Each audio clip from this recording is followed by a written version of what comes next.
Mimi nilikuwa swali langu la hivi. Ndio. Unakuta umeanzisha biashara. Ndio. Ukawa unauza sana. Alafu ghafla ukaona biashara hiyo watu mko kubwa. Umeona? Sehemu moja. Sasa hiyo biashara hapo inakuwa kuaje? Biashara mnaweza mkawa hata mko 20. Wote mnafanya biashara moja. Sio kama wewe amenisikiliza, kuna mfano niliutoa na mbele. Ukienda Kariakoo kuna mtaa wa Buncha, kuna mtaa wa Simu, kuna mtaa, yani ni miji fulani wamepangilia. Hata huko Iringa kuna maeneo sijui system, mabada system studio. Unakuta watu wanafanya biashara za aina moja. Sijui ukienda Miomboni unakuta wengi wanafanya biashara za aina moja. Sasa Watanzania wengi huwa tunaamini kwamba biashara nikiwa mimi kuna sehemu shei kwenda kupanga zizi pande. Mimi nafanya pia biashara ndogo ndogo. Natoa service za kuosha magari, nafanya hizi M-Pesa, nauza vifaa na umeme kiasi fulani hivyo, na pia ni fundi. Maeneo mengi huwa naenda. Mimi biashara nafanyia nje ya Iringa, katikati hapa kuna mzunguko mkubwa, lakini mimi niko nje. Kwa mimi niliamua kutafuta wateja wachache ambao wanaenda ile barabara ya kule. Natangaza ufundi wangu hivyo, si ndio?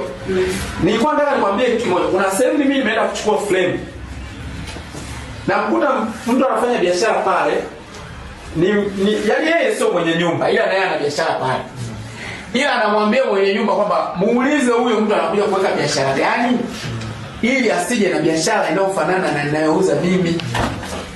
Lakini kiufundi, kibiashara, mkiwa na maduka yanayofanana yakiwa mengi sehemu moja, ndio mnakuza soko. Sawa, yaani nilikuwa naongelea hivyo kwa maana kwamba yaani hiyo sehemu mimi nayoishi tulikuwa yani tunachanganya nyama kama watu 3. Baadaye ukafika mpaka 10, mtaa mmoja huo. Watu wanafanya. Sasa huo mtaa mmoja nimekusikiliza sana na mafundisho yako hapa ni mazuri sana. Yaani nimeelewa. Nikaanza kubuni sasa mbinu kwamba hawa ili niwashinde niuze sana nifanyeje. Huwezi kuamini mwalimu pale ninachowashinda ni pilipili tu. Hawajaibu sasa. Hiyo ni sawa. Na maana umeboresha. Unafanya biashara ile at the same place, eneo moja, lakini kwa ubunifu. Umeongeza pilipili, mamaliza. Kuna mwingine hizi zile nyama zinavokatwa, wewe unaweza ukawa unakata hivyo ukaongeza tu kidogo tu size. Lakini ili mradi ukaona hautoki ndani ya bajeti yako. Ukashangaa wateja wote mnauza nyama wote wakaja wanakuja pale. Sasa wanasema kama kuongeza kwa sababu ni baba. Bora hicho unachofanya. Unajua biashara sio kile unachokiuza wewe. Yaani biashara hiyo, yaani mtu mpaka atoe pesa yake. Ndio umemdua yeye mwenyewe kakukubali. Sasa anakubali kutoa pesa yake. Hata kama ni 1000. Mimi kwa moja biashara zangu kuna mteja wangu anayetangia mwaka 2022 mpaka leo. Wewe mteja na tabia, najua jina, najua anapokaa mpaka birthday yake naijua. Kwa kila birthday yake anawaambia dada sana, shika offer hii hapo. Sawa. Ndio tunazidi yaani hakuna kitu kikubwa kama kujenga uaminifu kwa mteja. Na mwingi mimi nauza mkaa, niko kwa nyumbani. Sindi. Naweza nikikaa hivi nikasema, nataka nikanunue nyanya. Kwani ile 500 usipo bali umetuma mkaa kwa moja sasa. Na hizo hapo mwisho siku sikuondoa sikuandika. Na wala kama ile mimi ni hilo tu Sasa dawa yake ikipita kwenye mpango biashara, hizo riski utaziona mapema. Ndio maana nimeshauri mwisho wa siku nikamaliza na mpango biashara. Wengi sisi biashara zetu hatuna mpango biashara. Kwa sababu wengi tunaamka tu tunaanza biashara. Tunategemea si wenyewe. Yaani nafanya biashara lakini mtoto anaenda shule nategemea hiyo. Mtaji hapo. Yaani asilimia kubwa sisi wa mama tunapofeli hapo. Umenielewa? Yaani tunasema sisi wa mama tumesimama si wenyewe. Mtoto shule, sijui nyanya, mboga, hapo kwenye hizo zote chapati nimeuza 500, nimeuza sibi kilo 5. Hapo nakata sasa. Shule. Ndio maana unakuta tunafeli. Sasa unajua ujiwekee muda wa kuanza biashara. Au haiwezekani? Yaani kwa mfano sasa hivi unaweza kuangalia biashara ulionayo. Kwa sababu biashara unaweza kuwa na biashara fulani ukatanua tena biashara nyingine. Sawa? Una duka unauza ukaeka. Alafu biashara wakati mwingine kuna biashara huwa tunazipata ndani ya biashara. Unaweza kuwa una duka unauza vitu fulani lakini watu wanakuja na kuuliza kitu fulani. Sio ushakutana na hiyo challenge. Yaani wewe unauza vocha. Lakini watu wanakuja una salio la kurusha. Una salio la kurusha. Sasa wewe una change, una switch kutoka kwenye vocha unaenda kwenye salio la kurusha. Wakati mwingine biashara huwa zinakuja zenyewe kutokana na location. Unaweza kama umekosea location lakini location ikakulia. Mimi pale dukani, ndio ukifika dukani kwangu utacheka sana. Mbele yangu nimeweka kaoshi. Watu ambao washafika zizi tunapafahamu. Ukiwa zizi ndo unaingia zizi. Hii njia panda hii barabara inashuka kwa Kilosa. Hapa kuna sehemu anapeleka kwa Kigogo. Mimi niko hapa juu. Kuna frame ziko pale. Mimi na frame pale na mbele yake naosha magari. Mimi nilikuwa na nani pale, nilianza biashara fulani. Nilikuwa na duka liko chini sio pale. Nikaona watu kuna maroli pale yanahitaji kuoga. Ndio maana naambia kuna biashara nyingine inajileta. Kuna maroli pale yakuja yamechafuka sana pale. Nikamua car wash machine, nikaweka pale katafuta kijana nikamua. Tunaosha sana pale magari. Kwa sababu magari nimesema sasa hivi biashara zinazofanya vizuri ni zile biashara zinazojirudia. Usafi wa majumbani unajirudia. Ndio. Kuna watu siku hizo wanatengeneza vikundi, wananunua, unaweza mkanunua mashine mkao mnaenda kusafisha. Kwenye miji mikubwa ishaanza masofa watu wanasafisha masofa. Sawa? Unaweza kununua kimashine kidogo mko wengi mkao mnaenda kufuta vumbi tu kwenye majumba ya watu. Sasa sisi tumekalia tu yani kama ni kusukuma chapati hapo. Tutanuke biashara zipo nyingi. Ni ndogo mitaji ndio. Hapana.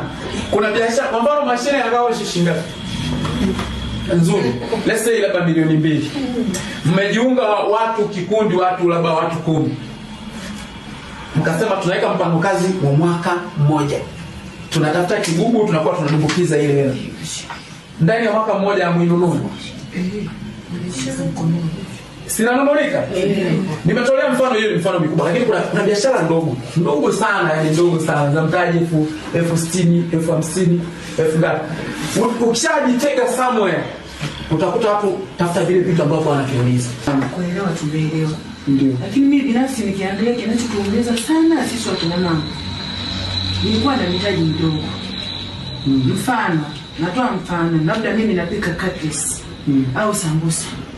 Natumia labda mtaji $30,000 ama 20. Yaani ule mtaji ndio nimenunua kila kitu. Hapa hii unga wa sambusa, unga wa cutlery na viungo vyake. Sasa ndio kama tunavyosema, unapokuja kuanza kuuza chamkosi unauza simu imepigwa yule kule anafukuza inakiwa $50,000. Mimi nimetumia mtaji wa $30,000. Na pale ninachokiuza mwalimu msengeza kuongea kwenu kama tuishi. Yaani kimi binafsi. Najua makabila mimi Msukuma huwa napenda kuwa mkweli. Kinachotuumiza sisi wa mama ni mitaji. Unakuta mfano na kijana umri kama wewe. Alienda kubaranganya huko amezaza watoto 2 3. Napika kisambusa unakuta tu binti anakuletea mtoto. Na nikiangalia ni damu ya mtoto wangu. Siwezi kumwacha. Aya siku hizi uzazi wanasema sikupe basi. Sijui nini. Yaani kiukweli mwalimu mimi binafsi nasema ukweli. Kinachokuja kwa hiyo kwa maana nyingine yani biashara tunazozifanya mahitaji yanakuwa ni makubwa kuliko mitaji.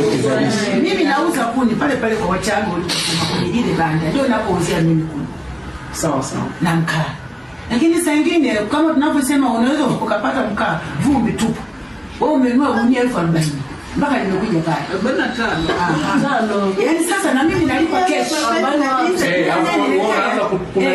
Wananunua wawili wanakuta ni vumbi. Yaani mimi mwenyewe ninapopanga naona kabisa usuka.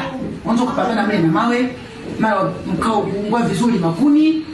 Haya, sasa ukija kuangalia ile 40 ngapi kuja kuipata pale mwalimu mtihani. Lakini kama kidogo alhamdulillah mtu anakuwa na kamtaji kidogo, unaweza ukabuni. Mtaji wangu wa kuni ama mkaa. ni uuaji. Hii sambusa na cutlery ndio iwe matumizi yangu mimi. Itakuwa kidogo mimi binafsi inanisaidia, lakini ukisema hiyo 30 maana unaingia sijui mchango wa umeme, maana sijui michango ya bili ya maji. Vingambuzi. Vingambuzi ni kwa kweli.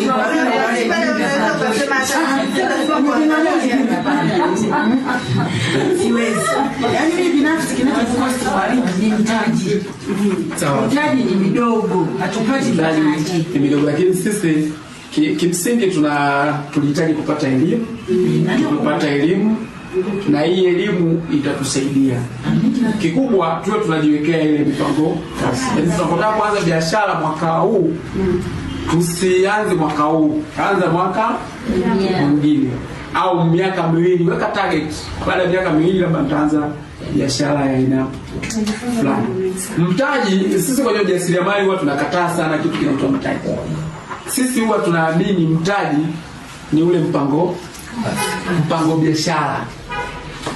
Yaani ukishakuwa tu na mpango biashara au mikakati, huo ni mtaji namba 1. Knowledge ya biashara na mpango mkakati, ile ni mtaji namba 1. Huo mtaji pesa tangible huu wa kushika, huo ni phase ya pili. Unakuja kwa hatua nyingine. Kimsingi cha kwanza ni elimu, lakini pia ukaweka mikakati yako.